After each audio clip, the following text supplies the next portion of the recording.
এখনকার প্রজন্ম স্বামী স্ত্রীর মধ্যে কোনো বোঝাপড়া নাই, ভালোবাসা নাই, সম্প্রীতি নাই। এর অন্যতম একটা কারণ হলো বিবাহের আগেই হারাম সম্পর্কে জড়িয়ে পড়ে।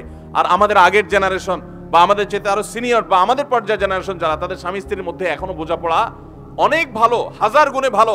এর অন্যতম প্রধান কারণ হলো তাদের চরিত্রকে তারা নষ্ট করে নাই। তুমি বিবাহের আগে যদি হারাম উপায়ে তুমি মজা নেওয়ার, তৃপ্তি নেওয়ার চেষ্টা করো, গুনাহ করার চেষ্টা করো, হয়তো তুমি তৃপ্তি পেয়ে যাবে।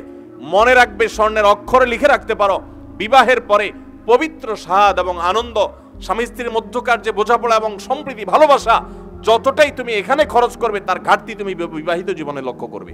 অতএব তোমার নিজের জীবনকে ধ্বংস থেকে বাঁচানোর জন্য চরিত্রকে নষ্ট করবে না, অপেক্ষা করবে বৈধ সময়ের জন্য। শয়তান তোমাকে অনেক অনেক প্ররোচনা দিবে। যুবক হিসাবে আমি তোমাকে বলতে চাই, সূরা কাহফটা বুঝে পড়ার চেষ্টা করবে, সূরা ইউসুফটা বুঝে পড়ার চেষ্টা করবে। ইউসুফ আলাইহিস সালামকে অন্যায়ের প্রতি আহ্বান করেছিল জুলাইখা, কিভাবে তার চরিত্রকে তিনি হেফাজত করেছেন সেটা পড়বে এবং অনুপ্রাণিত হবে। কোন হারাম অফার পেয়ে তুমি সেখানে কাজ হয়ে গেলা, এটা তো কোনো একজন শক্ত সবল সাহসী যুবকের কাজ হতে পারে না, এটা দুর্বল যুবকের কাজ।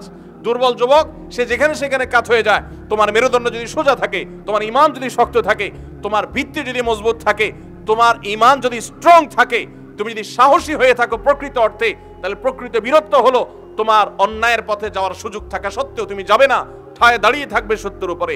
ছেলে মেয়ে বিবাহ বহির্ভূত যে সম্পর্ক, আজকাল সমাজে অনেকটা বিষয়গুলো স্বাভাবিক হয়ে গেছে। তুমি একজন মুসলমান হিসেবে মনে রাখবে, আল্লাহর কাছে তোমার দাঁড়াতে হবে। যৌবনে তুমি কি করেছো, কিভাবে তোমার চরিত্রকে নষ্ট করেছো, হারাম পথে গিয়েছো, এর জন্য তোমাকে জবাবদিহি করতে হবে। মনে রাখবে, তুমি বিবাহের আগে যতটা অন্যায় পথে যাবে, বিবাহের পরে তোমাকে তার জন্য ততটা মাসুল দিতে হবে, ততটুকু মাসুল দিতে হবে। আজকাল